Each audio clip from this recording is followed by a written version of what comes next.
Hi friends, ఈరోజు నేను మీకు బీరకాయ పుట్టు పచ్చడి చేసి చూపిస్తానండి. చాలా టేస్టీగా ఉంటుంది. వేడివేడి అన్నంలో నెయ్యి వేసుకుని తింటే సూపర్ అండి. దీనికి కావాల్సిన బీరకాయ పై పుట్టు, 2 స్పూన్లు శనగపప్పు, స్పూన్ మినపప్పు, స్పూన్ జీలకర్ర, 4 స్పూన్లు నువ్వులు, 2 ఎండుమిరపకాయలు, 2 వెల్లుల్లి రెబ్బలు, చిన్న నిమ్మకాయ సైజ్ అంతా చింతపండు. ముందుగా మనం ప్యాన్ పెట్టుకుని ఆయిల్ వేసుకుని ముందుగా జీలకర్ర వేసి వేయిద్దామండి. కొంచెం జీలకర్ర వేగుతుంది కదా, వేగాక దీంట్లో మనం మినప్పప్పు, శనగపప్పు వేద్దాము. అవి రెండు కూడా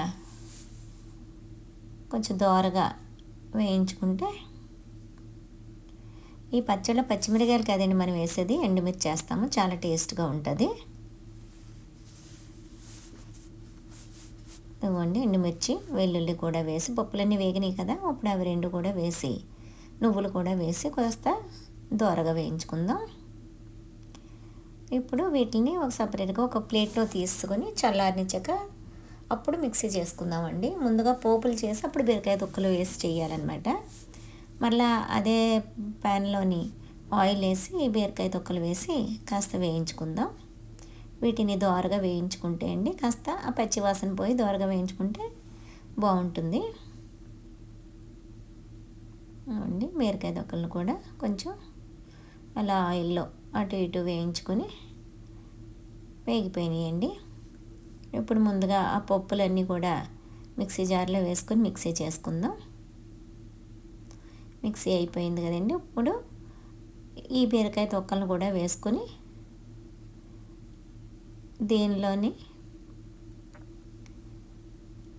ముందుగా కొంచెం చింతపండు, కొద్దిగా పసుపు, రుచికి సరిపడా ఉప్పు, మీరు ఎవరైనా ఒకవేళ తీపి ఇష్టపడితే ఒక చిన్న బెల్లం ముక్క కూడా వేసుకునండి. తీపి ఉన్నా బాగుంటుంది, లేకపోయినా బాగుంటుంది.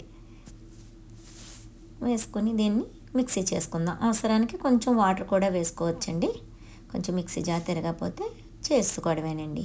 అదిగోండి బీరకాయ తొక్కు పచ్చడి రెడీ. వేడివేడి అన్నంలో నెయ్యి వేసుకుని తింటే చాలా బాగుంటుందండి. Please subscribe my channel friends.